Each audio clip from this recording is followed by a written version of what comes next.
Hi everyone, my name is Shanti and I'm one of the senior IP brokers here at V4Now. In this video I'm going to do a really quick get you ready for your IPv4 transfer. So we're based in the APNIC region, we're based in Sydney, Australia. We're actually the only broker in Australia, and we are the longest term broker in the APNIC region, and we have done a lot of IPv4 transfers over the last few years. And in that time, we've got a lot of insight into what makes for a fast and smooth IPv4 transfer. Now, we've had a lot of issues come up in the first couple IPv4 transfers that we've done. And just to eliminate all of that, we made sure that we had processes in place to deal with all of the potential issues that come up before we even start, right? So for within all of our IPv4 transfers, we make sure that everyone has some things ready before they start. Now, 5 things, and they are applicable. I've got some for the buyer, some for the seller, and some for everyone. So it's going to be quick and snappy, and I hope that it helps you get the fastest result for your transfer. Number 1, you've got to have access to your member RIR account. I cannot express how important this is and how overlooked it is. You have to make sure that you can log into your MyAPNIC or your whatever RIR you're from. You have to make sure you can log in and you have the right level of access enabled on your account to actually transfer the range or to receive the range that you want to go through with. Just to add on to that, for buyers, you need to make sure that you have pre-authorization for the ranges you want to buy. Now, this can actually hold up an IPv4 transfer, and I've seen it done a lot where brokers or before they start a transaction, they don't check to make sure that the buyer actually has authorization to receive the block that they want. This is actually really important because it can take quite some time, and we do not work with buyers until they have pre-authorization for the block that they actually want to buy. Right? It's really important because as far as all of this goes, that actually can take the most amount of time, and it can delay transactions quite significantly. The other thing is if you're the buyer, you need the funds to be able to transfer straight away, right? We don't just wait around for you to get the funds together to make the transfer. That has to be ready to go straight away. I've had people start with funds in escrow that they then give me, that they then just make that ready for that particular sale.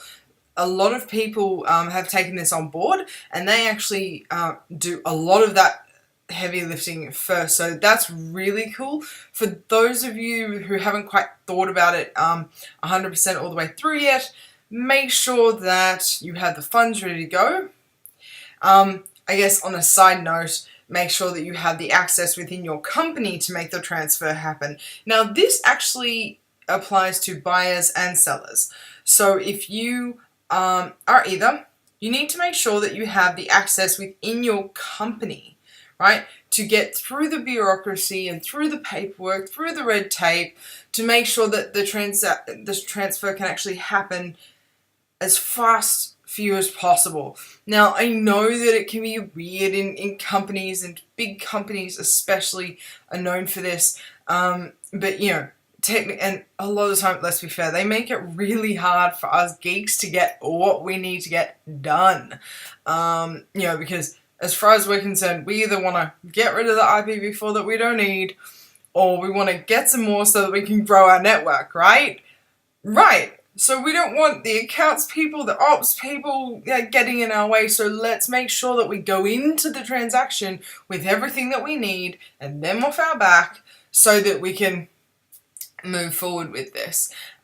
If you are a seller, you need to make sure that your range is as clean as possible and ready to transfer and allowed to be transferred.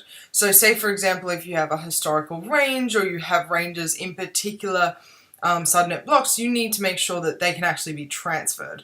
Now, if you have more questions about that, feel free to contact me. My contact details are always in the links below. You can always get a hold of me. My name is Shanti, and I am the only Shanti that works here. So you can always guess me. Now, if you need some help with that or that's unclear about the blocks being clean and transferable, right? Within the policies and procedures that do get updated from time to time from the various RARs and from APNIC, you need to make sure that you know that your blocks are ready to go.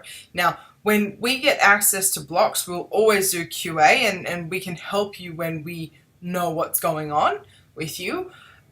But if you are looking to sell a block and you're thinking, look, I don't even know if it's good or if we can do something with it, just contact me and I'll do my best to help you move that forward.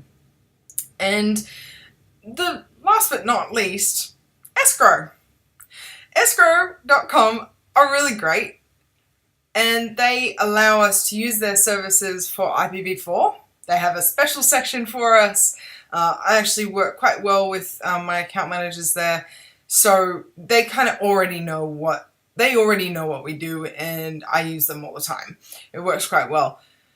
That being said, because of the lot of money laundering laws, lots of L words, because of all of the laws and regulations nowadays around money laundering and all that sort of thing, Escrow.com has to do some pretty thorough background checks into the companies that want to use their service. So setting up your Escrow.com account can actually take I've seen some Escrow.com accounts take 2 weeks to get processed. So I make sure that the buyers and the sellers, anyone that needs to be involved in the escrow process, I make sure that they have their accounts ready to go. Now, this can be annoying. And I get that, it's not always, it's not always best to have escrow accounts or whatever, but at the end of the day, it makes it the most safe and secure for all of the parties involved. It's actually way easier for them to deal with all of those laws and anti-money laundering things and everything than if anyone else is going to try to. And we have a great working relationship with them, so if you get stuck at any point, we can always try and help. If you are trying to set up your Escrow.com account and you're getting stuck and you're not getting anywhere with customer service or whatever, just let me know and I'll do whatever I can to help. If you are looking into how you would use it for your business and all that sort of stuff, I can help you out with that too, because I've worked with them for a while, but that's not the point. Point is, get your account set up. Now, that's it for that video. Really, it's have access to your RIR account, make sure you've got pre-authorization for the block that you need and the funds ready to transfer if you're a buyer. If you're a seller, you want to make sure that the IP block is ready for transfer. That means it's got to be clean and transferable, and something I forgot, and it's got to be unannounced, right? Has to be unannounced. And you need to make sure that you have access within your company and authorization to make sure that it's ready and transferable. And the last one is you have to have an Escrow.com account. If you need help with any of that or none of that makes sense, contact me. I'll get in contact with you. I look forward to working with you. I'll see you soon. I'll talk to you soon. I'll work with you soon. Bye. My name is Shanti. I'm an IPv4 broker here at V4Now.